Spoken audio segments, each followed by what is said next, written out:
All right, hello everyone and welcome to our discussion, Attribution from Beginner to Badass. I know that there's a lot of things you could be doing with your time, so we really appreciate you studying it with us here.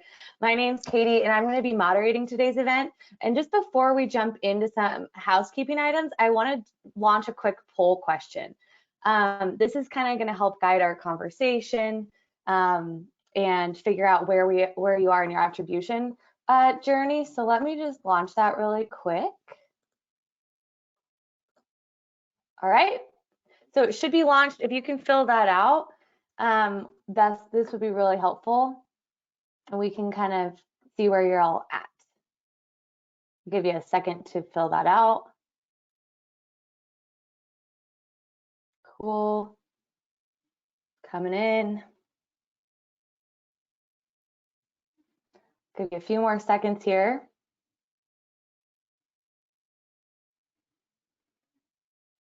Okay, awesome. Okay, I'm just going to share the results here. It looks like most of you have been working on attribution, but you're looking to grow a bit more, and then there's a few of you who haven't gotten started yet. This is great. All righty. All right, so now I just want to dive into a few housekeeping items. So first of all, this webinar will be recorded and you will get an email with the recording afterwards. And all attendees are muted, but if you do have questions, feel free to put them in the chat or in the Q&A box at the bottom of your screen, and we'll be sure to get those answered live at the end of the session. All right, so let's get started. I want to introduce our speakers today. First, we have Andy Caron from Revenue Pulse. Hi, Andy. Andy is a revenue ops and marketing technologist with over 10 years of experience spanning B2B startups and global enterprise. She's passionate about MarTech, ecosystem, attribution, and coaching future marketers.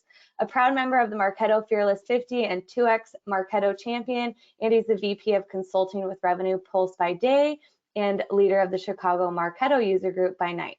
Welcome, Andy. We also have Bonnie Crater. Bonnie is the president and CEO of Full Circle Insights. She's also a 5-time VP of marketing at Genesis, Netscape, Oracle, Stratify, and Voice Objects.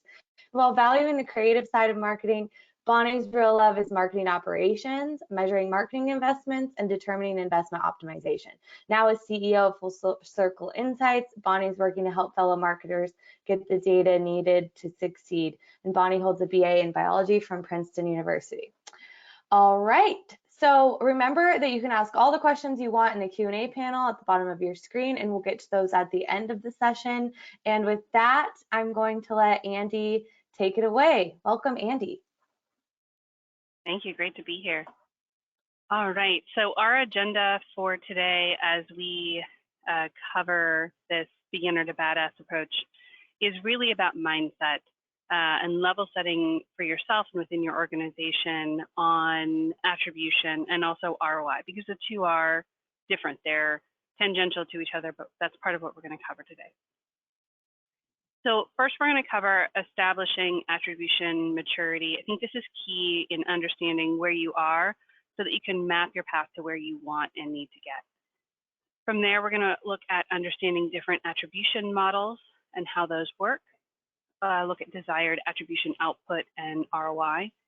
And then we're going to talk about evolving your organization's mindset. You may be somewhere along the path of this evolution, but sort of what does that look like and what's the ultimate final destination or goal? And then with Bonnie, we'll be diving into getting marketing right, examples from the trenches, and then questions. All right, so let's talk about establishing attribution maturity. Where are you in your journey? So there are really 3 primary buckets in this journey. Those who are describing impact, those who are defining impact, and then those who are determining impact.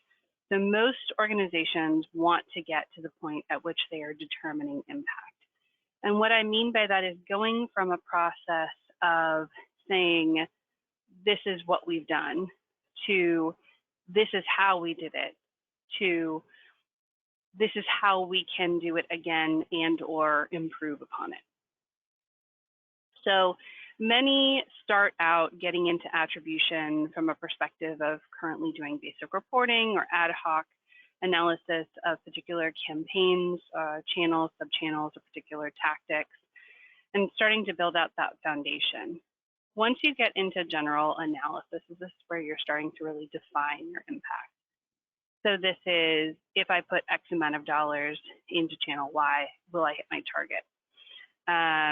That proof of concept around those types of questions is where we start to move from reporting to attribution.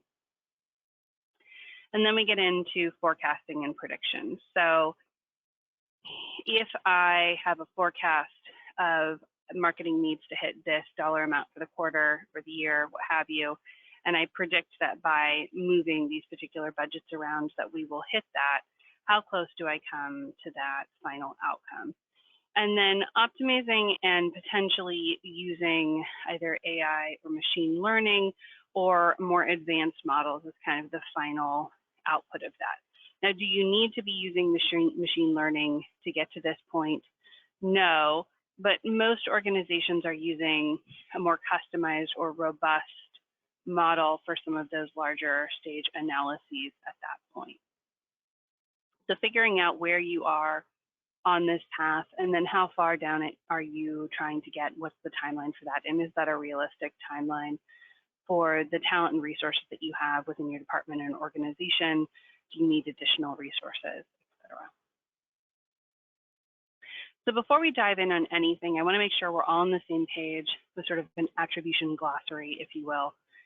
So when we talk about different types of models, and we're going to dig in on these visually a little bit later, but first touch, this is typically the first visible or trackable moment with the brands that we're able to see and retain for later cross-analysis. Last touch, this is prior to either opportunity creation or revenue, and this can vary from organization to organization. For some, opportunity creation, if you're a self-service model, is synonymous with revenue, so there can be some bleed there. And then lead creation, which is the entry point of that individual, the first time you get their email address in your database. Now, in many scenarios, lead creation can be synonymous with first touch, and in some attribution platforms that do not have anonymous tracking, first touch and lead creation are in fact synonymous. So it just depends on the system that you're using, what data you have access to, and what models are available through that.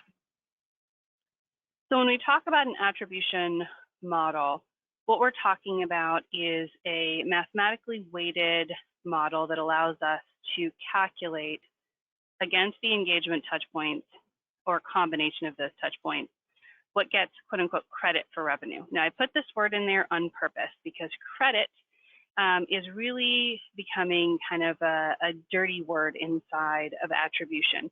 We want to get away from credit as an idea of giving credit to marketing. Marketing's output has become more and more, it has necessitated more and more proof in the pudding, so to speak. But the reality is it's an entire team, it's a revenue team. And so you are passing the ball back and forth. The entire team gets credit for the revenue. But what influenced it and what can be leveraged to drive greater revenue is the output of an attribution model. Now, a lot of businesses will say, we want to develop an attribution model. And what we really should be saying is we want to develop an attribution program and decide which models answer which questions. We'll talk about that a little bit. Most of you should be familiar with UTMs or urchin tracking modules. This can be a component of how attribution is being calculated on top of some of your other areas. So UTMs can inform you around channel and sub-channel. So these typically are groupings of things like UTM medium and UTM sourced. And then finally, tactic and campaign. So tactic would be, let's say, all webinars, and then the campaign would be a single webinar. So what type of, initiatives are you running on behalf of the brands? And usually for true attribution, when we really get into the weeds on it, we want to give ourselves the data to have both channel and sub-channel as well as tactic and campaign, so that we can cross-reference them against each other, because one channel is not going to necessarily perform the same across all tactics or all campaigns. And that's going to be part of the conversation around optimization. All right, so let's really dig in on understanding different types of attribution models. Within models, there are really two groupings or types. The first is single touch. So this is first touch, last touch, lead creation. This is where we look at the primary inflection point that occurred at the beginning of the journey or right before a critical point along that lead's journey. And we associate 100% of the revenue ultimately achieved from the entire engagement with that single interaction. This is a very narrow view, but it can be informative for certain budgetary decisions. Conversely, multi-touch attribution takes into account multiple interactions. This could be 2, this could be 10, this could be 200. It really depends on how long your attribution cycle is tracking from opportunity creation prior, and also how many interactions on average you tend to have with a lead prior to their making it to opportunity or revenue stage. Now this is dividing equally, but many of them have more advanced divisions of revenue allocation against those interactions based on the assumed importance of that particular position of that interaction. So here's some examples of those different types of models. First touch, as we've already discussed, this is what initially brought the person to the brand. So this was their discovery point or first engagement with the brand. And this may be something that did not lead to lead creation, or it may have done. So if they came to the site, read a blog, found stuff, came back 5 times, and then finally filled out a form, that would be considered lead creation. And then first touch would be that first blog visit and wherever they came from to find that blog. So whether that was LinkedIn, an organic post, a paid post, what have you. And then again, last touch, as we've discussed, is typically whatever's occurring prior to either revenue or opportunity create. And that really is dependent on your business model, your sales cycle, and a variety of other things that matter to your business. So moving to multi-touch, some of the standard multi-touch models that are out there include U-shaped and W-shaped. And these include a higher sort of weight, if you will, on some of those key inflection points. So in the U-shaped model, we are putting 40% against first touch and 40% against lead creation, which is standard, although sometimes you'll see 30-30. And then the remaining 20% is split across any interactions or engagements that occur in between those 2 points on your timeline. That could be 1 engagement, as with this example, it could be 10 engagements. However that plays out, that is how that's going to be distributed. So when you're looking at the impact that different programs have on revenue, this model would allocate toward that. A W shape adds last touch into the model, in this case 30-30-30 across each of those primary single touch high point events. And then the remainder of all engagements is divided across the remaining 10% of revenue allocated against that overall interaction. You'll also see full path or custom or AI models, and these may have different weights based on data inputs that have come back via a feedback loop. They could be evenly weighted, time decay. There's a whole variety of different models that exist for full path. The one thing I'll caution here about custom and AI is really just to be wary and making sure that you are vetting that data and that you don't have a scenario where you made an assumption early on that case studies were particularly key or some sort of tactic or particular piece of content type really should be more heavily weighted. And as a result of that, you're essentially creating a self-fulfilling fallacy that your assumption is then validated because the percentage of revenue allocated against those engagements is so high that it's going to always indicate it as the winner. So within the different weighted models, some of the ones that we see most often and kind of how to maybe start thinking about some of these models against your journey is with that line being opportunity create. Source model is going to be anything and everything that occurred prior to that. An influenced model is going to be a full pass, so everything that occurred along the journey.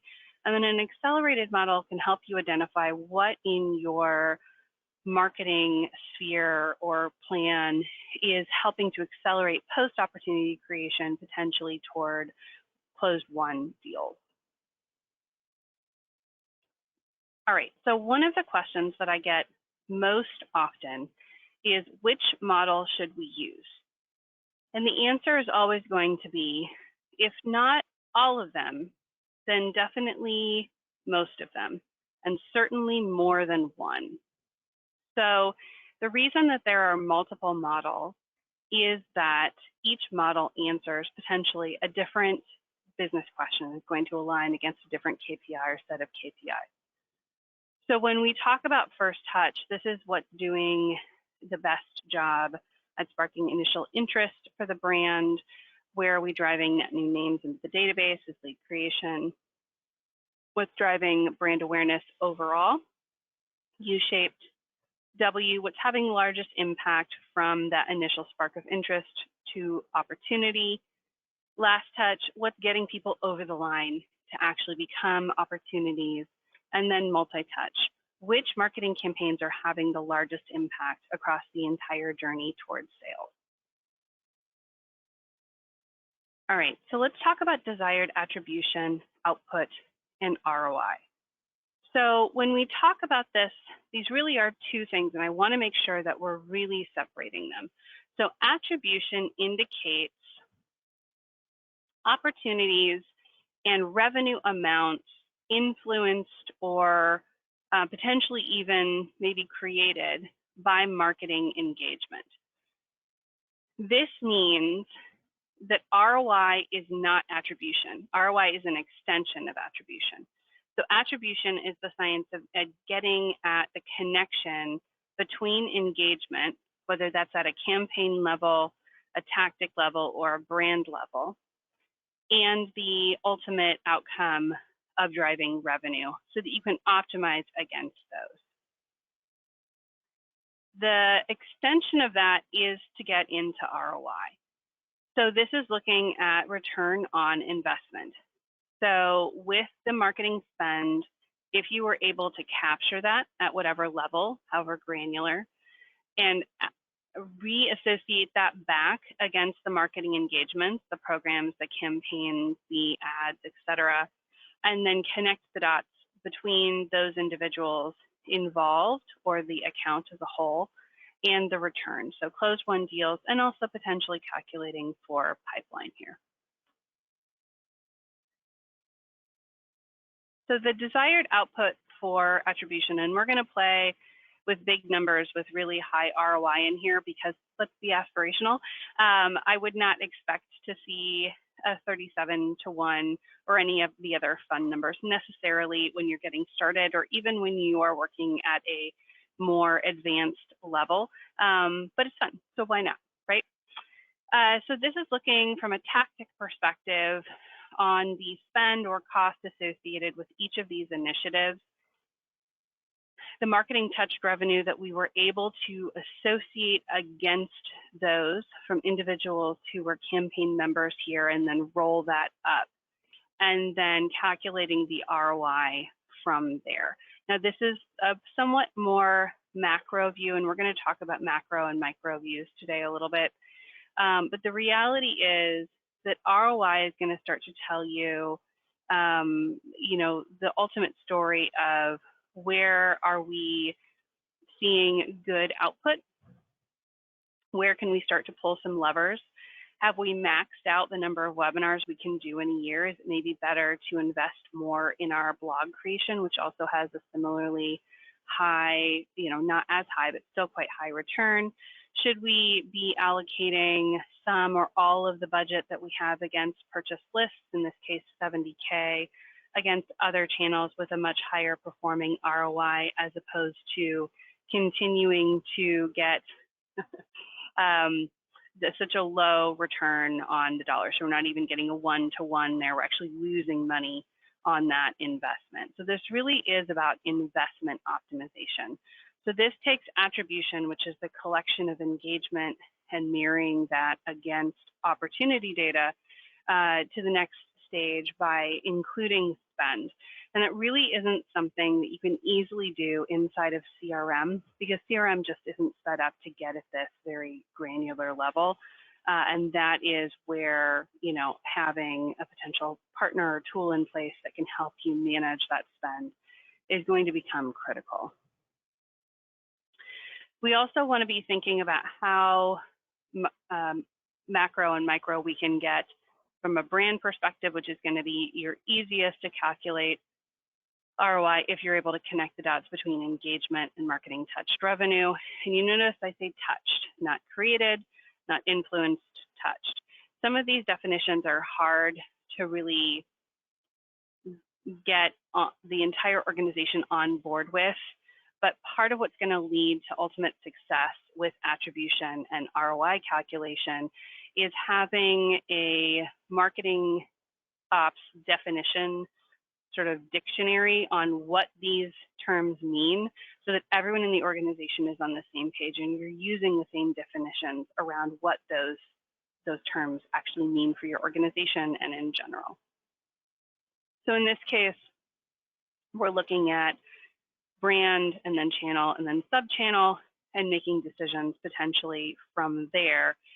The final output of this is to pivot sub-channel against tactic or campaign with an ROI view, similar to what we were looking at with that very first attribution slide of not only what's driving revenue, but what's the ROI of those overall engagements. We may find that LinkedIn performs better for our webinars, Outbrain performs better for our content, and Google Ads perform best for our blogs or what have you, right? So each of those can be a lever that you over time evolve to create hypotheses around and then test against as you move forward in your evolution.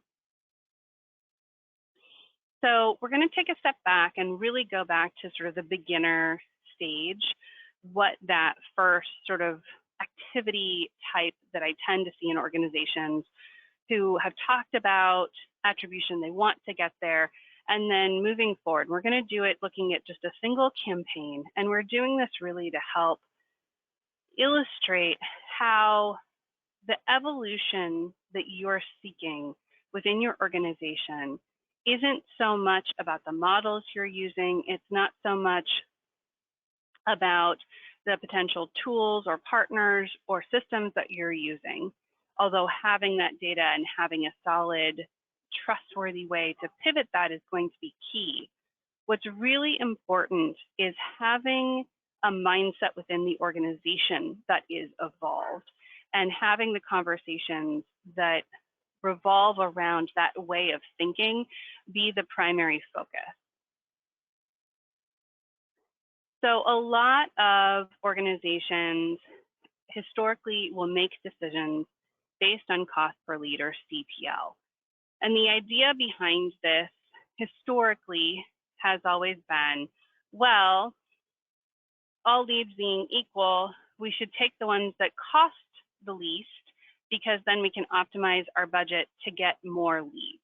And this is a volume play as opposed to a conversion play, which is a natural place to start. It's a natural assumption to say, okay, well, this particular channel got me, 88 leads and it had a decent CPL. So let's invest more there and stop investing in LinkedIn, which costs more and only got me 22 leads. You'll notice also in this calculation that I do not put organic as free, and that is on purpose. Organic has SEO behind it. It has soft costs, potentially a specialist that you subcontract out with, etc. There is time and money that actually goes into your organic optimization of your web properties. And so it's important to not think of that as free. Also, if it's zero, your ROI calculation is also going to be zero. So coming at that from that perspective is another thing that's important to note. So what we're going to follow here is how the decision-making and thinking changes as we follow this down funnel. Now, the biggest challenge I think that many organizations have that have historically leaned on this type of model or used it is that there is an immediate sense of gratification here. We run a webinar this month, next month we do a post-mortem. This is the output of it. This is how many leads we got. Good, good, good, cool, cool. Okay, next, right? But the reality is if you have a 3-month, 6-month, 12-month sales cycle, the data that you need to optimize is going to take longer to generate. Now, much of that data may already exist if you can go back and harvest it and leverage that to make future leaning decisions. It's a little bit more complicated now in today's market since things continue to change. We saw the huge change, obviously, with everything switching to digital and things like trade shows really going away, those types of things. But overall, the key here is that, you know, if you can get to a point where you can start to move away from immediate gratification data to data that takes a little longer to collect, but is going to have a much higher factor of actionability against it, the better off you will be. So taking this CPL model and moving from there toward an evolution of at least going to cost per deal. So of each of these groups of leads that came in, how many actually became deals? So this starts to already change the frame of reference. The cost per deal here is somewhat, you know, impacting how we are starting to think about, well, yes, we got 88 leads from Google Ads, but only 13 of those became opportunities or deals, won deals. And then when we look at LinkedIn, 8 of those out of the 22 is a much higher conversion ratio. So instead of thinking about this idea of we need 50 MQLs for the month or 100 MQLs for the month or 1,000 MQLs for the month, it is here's the conversion metrics that we're aiming and targeting toward, and here's the total dollars. If we know that conversion, then we can work backward in the funnel and allocate our budget accordingly to get us closer to those target numbers. So when we start to move past cost per deal into estimated revenue, and in this case, we're estimating an average deal size of 50K, we can look at the cost per deal versus the estimated revenue based on the total deals that came in. And then from there, we can actually compare that against true marketing touched revenue. So this is where the rubber meets the road in the evolution of thinking. Before, if we were just looking at a CPL model, the idea was, hey, let's yank the budget off of LinkedIn, which only brought us 22 leads, and maybe put that toward Outbrain, which brought us 35 already and had a CPL of $71. But now we're seeing not only is the you know, overall down to deal conversion ratio potentially a little bit better there, but the average deal size is actually higher. It's higher than our estimated average deal size.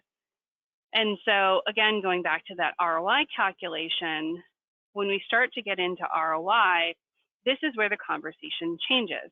Suddenly it's not about the spend, the cost, it's about the yield.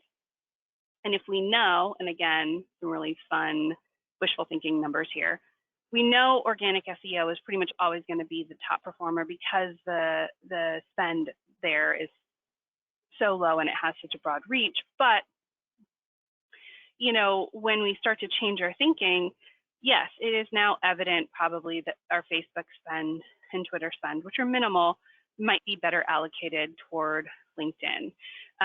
You know, that, you know, Outbrain is still getting a great ROI, let's continue to invest there, et cetera. So when we're thinking about this and getting to the point where we're giving ourselves enough time to gather actual data to make informed decisions and not gut check decisions or spend decisions based on what something costs, but rather the yield. This is part of the evolutionary journey for attribution and ROI calculation that's necessary. If you're not going through this process in how you're thinking about what marketing is ultimately impacting, it doesn't matter what tools you do or do not have, because the mindset won't be there to leverage the data in a way that's going to actually optimize your spend. This is an investment optimization activity. And in order to optimize your investment, you have to see where it goes and how it grows. Without that data, you're just flying blind.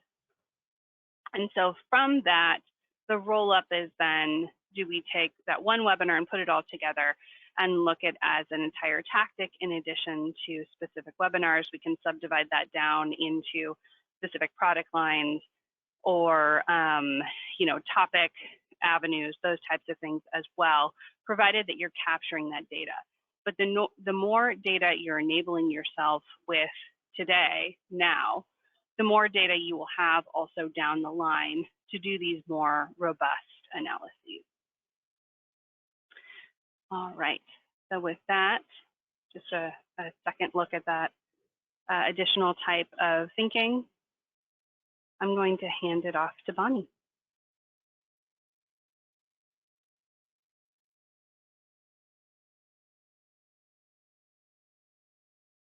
Thanks, Andy.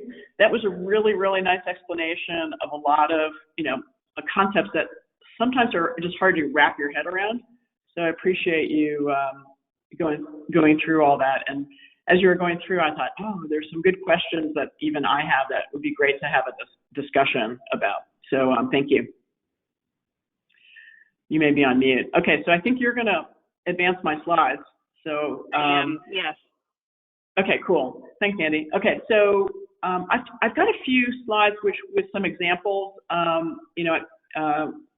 At Full Circle, we help marketing people actually actualize attribution and ROI, and we do it right inside Salesforce. And we did that for a particular reason. We can talk about that in a little bit. But I'm going to do a few introductory remarks on Full Circle itself as a tool, and then show some examples of additional examples of what Andy was just talking about. So, all right, go ahead and advance the slide. So, the first is the sort of required advertisement. I don't know if you can advance. There we go. Okay, so what Full Circle does is we basically build a system to measure marketing attribution right inside Salesforce. So if some of you guys are systems people, you'll know that a lot of marketing tools have integration with Salesforce. So if we can use Salesforce as our data store. So those different systems are pushing information into Salesforce, and so we're able to calculate marketing attribution, funnel metrics. You can analyze your campaigns in a very integrated way.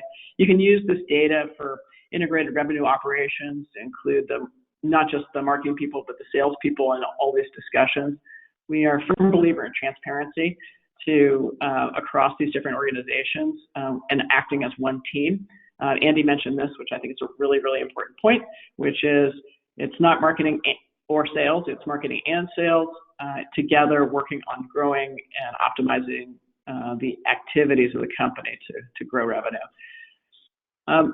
We have largely taken a view of people at companies inside Salesforce.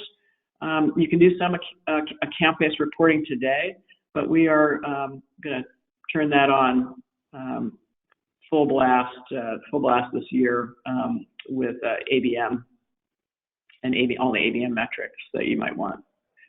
So the application measures all your campaigns, all your programs. Cost information can be stored in campaigns. If you are familiar with Salesforce and you create a new campaign, you know that there's a budget and an actual field, so you can record the costs of various campaigns inside Salesforce. We have Andy and I can have a nice discussion about different methods of doing that, maybe towards the end. the information that you get is actionable, so you can look at it, share it with your teammates, understand which campaigns are really impacting your pipeline and sales numbers. So when you create an opportunity and there's a dollar amount associated with it, right, that's when you can associate that dollar amount with various campaigns that might have contributed to those opportunities, and you can get a nice, using a model, some sort of standard model or custom model to get the attribution. All right, let's go ahead to the next slide. The reason that we're all looking at all of this is because companies spend a lot of money on marketing and sales. It's not uncommon for even half the company's revenue to be spent on marketing and sales. So that's why we're very interested in not just the spend and where it's going, but how to really optimize that spend. And these metrics can help you do that. Go ahead and advance the next slide. Okay, so this is one of my favorite charts. It's actually quite simple. It's a stack ranked chart of all the campaigns that you're running. And in this case, in the bad old days, and Andy talked about this as cost per lead, but this is just this is a list of how many leads we got from various campaigns. You can see this stack rank list. I wanted to highlight the difference between using attribution and using just a straight volume count.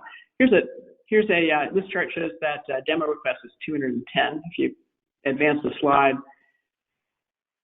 and we're using our using full circle. Oops, there was a build there. If you're using full, if you go back, if you're using full circle, you see that the demo request is actually pops to the top, and that's because it's using attribution as opposed to just a straight volume number or even a cost per lead number. You get different answers when you ask the questions in different ways.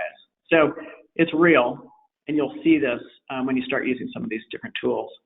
Okay, let's keep going. Okay, so because metrics, there's so many different metrics that one could track, we decided to, at Full Circle, to organize this into some sort of methodology. So we call it the Full Circle method. And it takes the form of 4 dashboards of all the things that marketers like us do. We do planning. So we wanted to know what happened in the past so we can plan for the future. Then the next thing is achieving. So when you're in your planning process, you might set a goal, right? How many MQLs you want, or what's your conversion rate that you target, or you might have a velocity target. You might have an attribution target. So when you're setting those goals in your planning process, you can want to measure against those goals. So how are we on target? Are we under target? Where can we improve?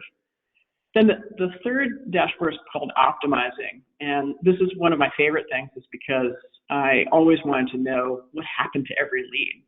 For goodness sakes, we're spending all this money, we hand the leads over to sales, and did they follow up?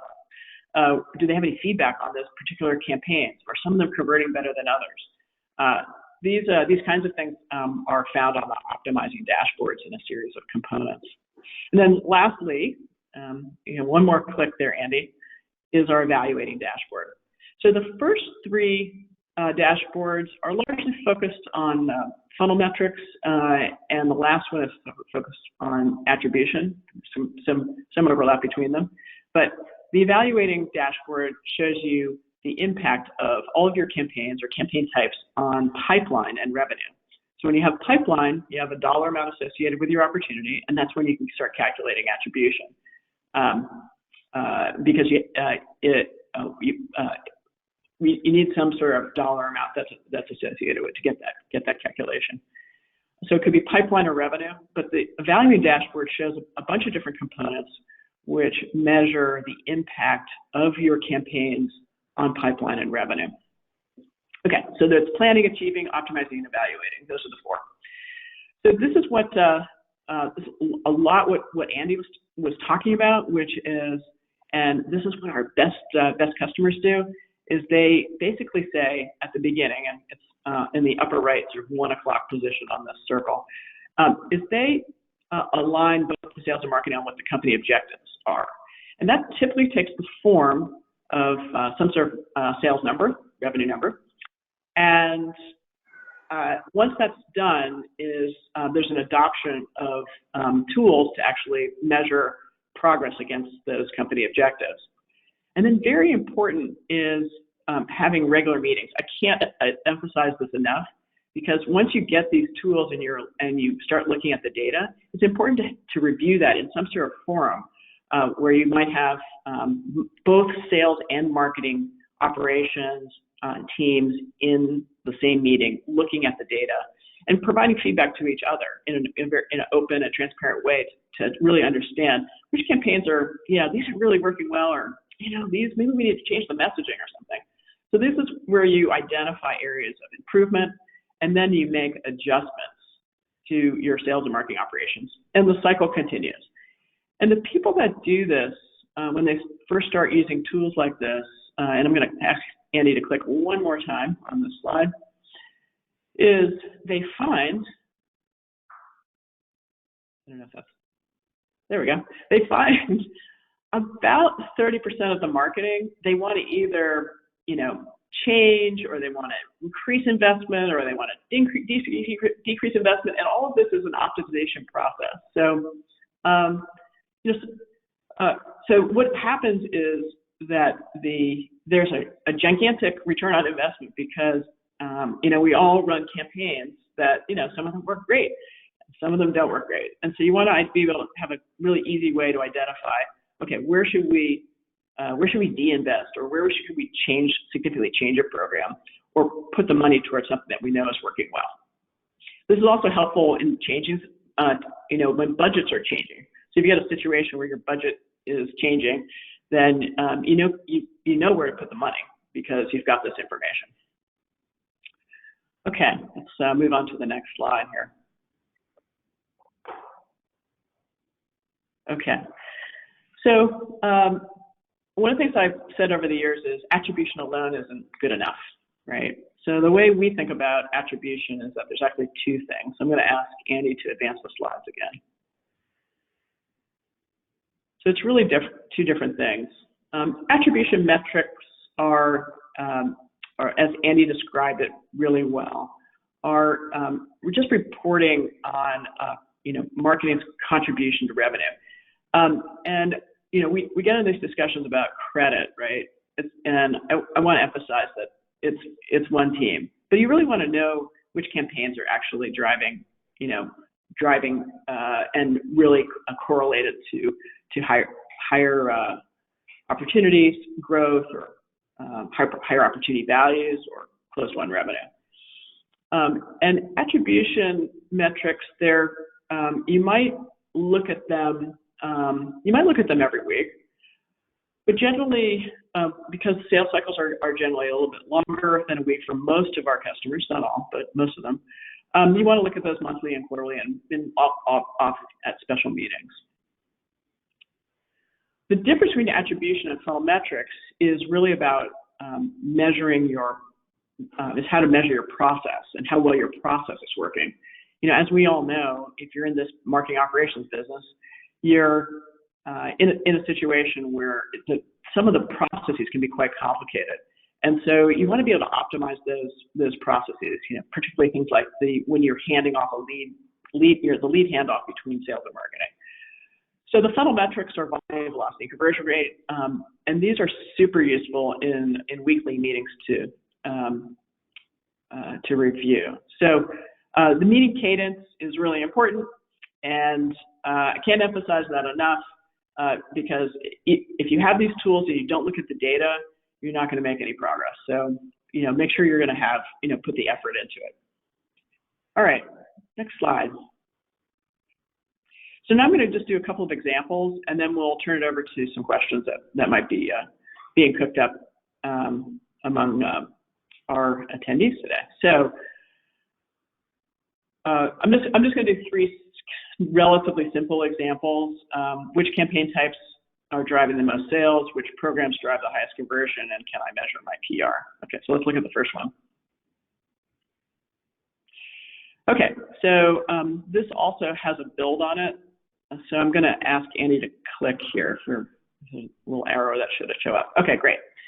So we are a big proponent of running multiple models at the same time. And here's an example of 3 different models with the same data. One is the one in the middle is kind of the simplest model. It's a single touch model where you're looking at which campaign types are driving the most sales.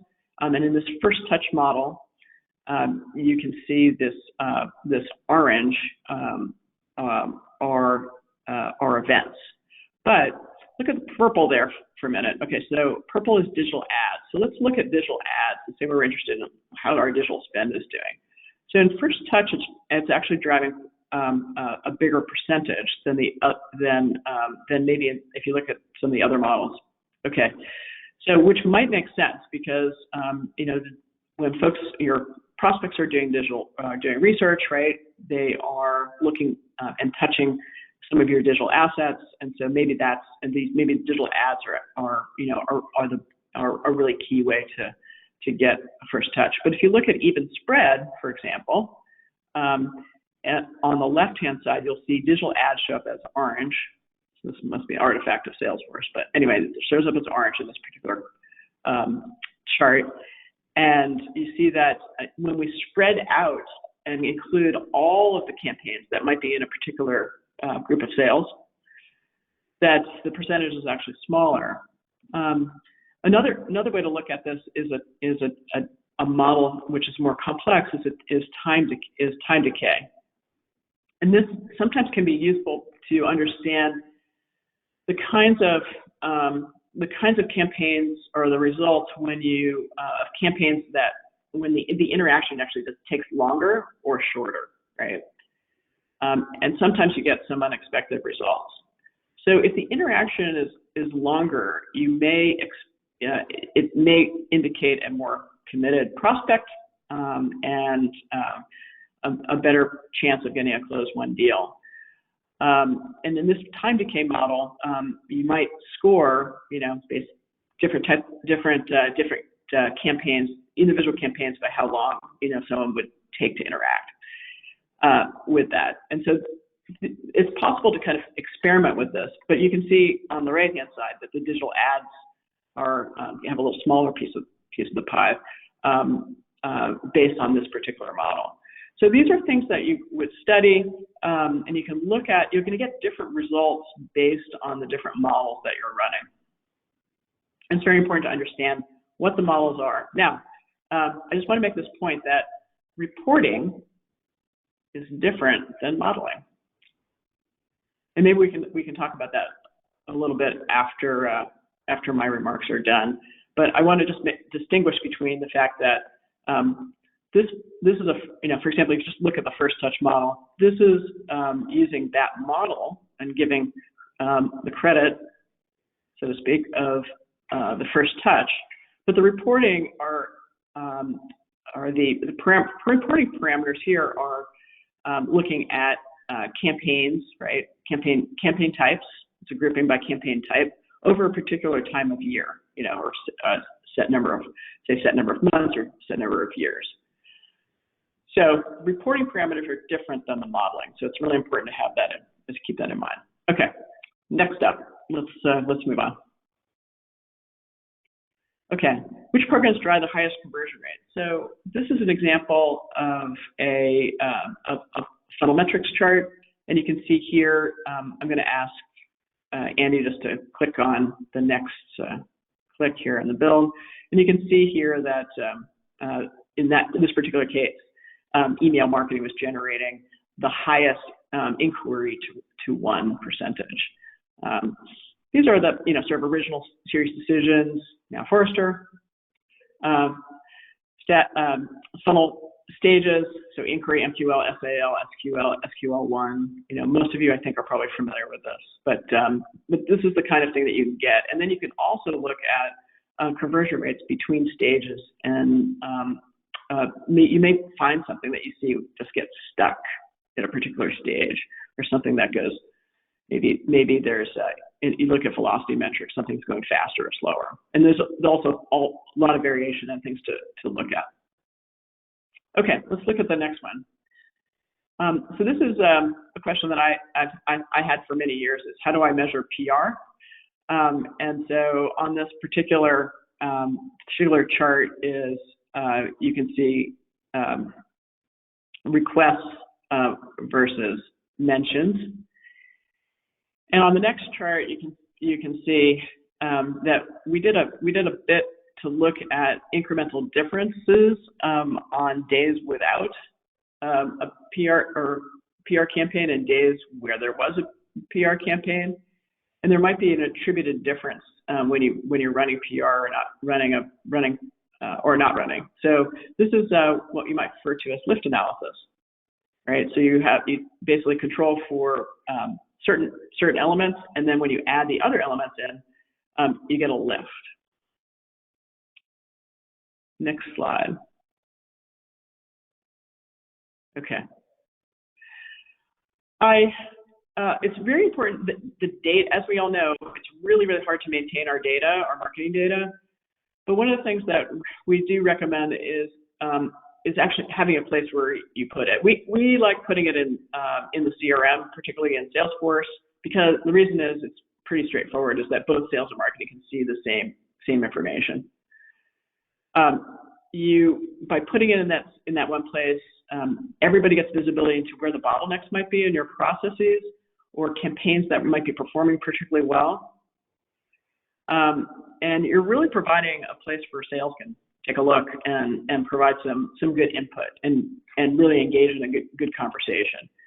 So you get better alignment, and which often results in greater revenue success. So we like to think of sales and marketing working together on all of these as one unit. Okay, next slide. Okay, so here's the summary. I love attribution. I think it's a really important metric. It shows you what the impact is on pipeline and revenue, but it's not the full picture, because process actually has a big impact on the success of marketing. So fundamental metrics are definitely key to your operations, but put all your data in some place that is one spot. And we recommend Salesforce. Okay, I think we have about 5 more minutes left of our discussion here. Is this time for Katie to come back on? Yeah, hi. Let's get into some questions. We got some good ones here. I'll just start plugging away. We can do some rapid fire. But okay, so the first question is, can you touch a little more on timing between touch, interaction, and attribution? So yeah, touch point interaction is tracking, right? And the timing there is dependent on the lead's behavior. So you could have binge behavior where someone comes in and has 2 or 3 or 4 touch points or engagements in a single day. You may have someone who hits your website and then comes back 2 weeks later, and that's the second engagement or touch point that occurs along that journey. And attribution is the model that you're going to overlay across that journey once they reach a point where there's an open opportunity of pipeline or a closed opportunity of revenue. So tracking each of those touch points and keeping that timeline accurate with time date stamps for each of those engagements is the data collection component that leads to enabling attribution once you connect the dot between those engagements and later opportunities. Yeah, and I add to that, it's a really great explanation, Andy. I also want to add that in order to get at the attribution number, you have to have a dollar amount, and the dollar amount goes in the opportunity. So if the dollar amount's 0, not much is going on. But if if you have dollar amount greater than 0, then you can get some attribution on it. That usually happens, shortly after, right? The opportunity is created. It usually doesn't happen immediately for most companies. It usually happens sometime afterwards when you figure out how big the deal is going to be. But so it's from that point to close one. Yeah. So whatever your velocity, as if that's a data point that you're collecting or calculating currently or aiming towards starting to build data around. If it takes 180 days or 365 days or however long from that first trackable engagement to an opportunity created or for them to sign on the dotted line, that's going to determine how long you need to be gathering data for before you have a feedback loop. Awesome. Okay, here's another one. Do you recommend weighing based on depth of engagement for the touch? For example, someone downloaded a gated asset versus attending an hour-long webinar? You know, yes and no. If you have the data to prove that those interaction points are actually more impactful, go for it.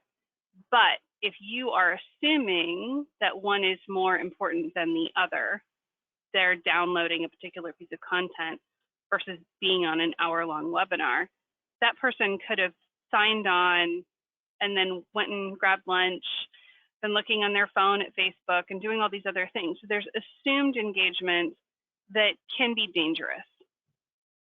I think the better way to do it is really to start out with everything being equal and let the data play out and start to see what types of engagements more commonly occur with larger dollar amounts, higher close rates. And then if you want to customize your model, you can do, but you have to run that customized model in parallel with an even weighted model to ensure that you're not then creating a self-fulfilling scenario where the data that you've assumed based on last quarter or last year's data was more impactful is still more impactful, because that might change.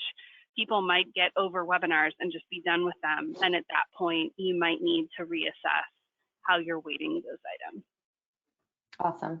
Okay, Yeah, great. so jump in that, typically we'll recommend, starting off with some, very basic models to get a sense. If you're starting this, you want to really get a sense of how your marketing is working.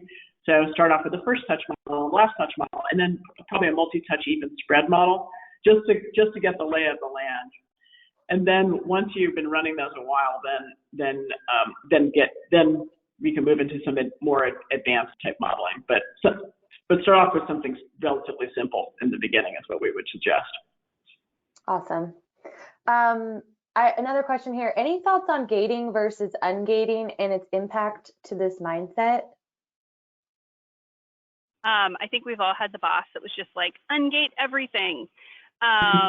If you have a system where you're able to associate those types of interactions that are online but anonymous against an individual once they self-identify, you can do that.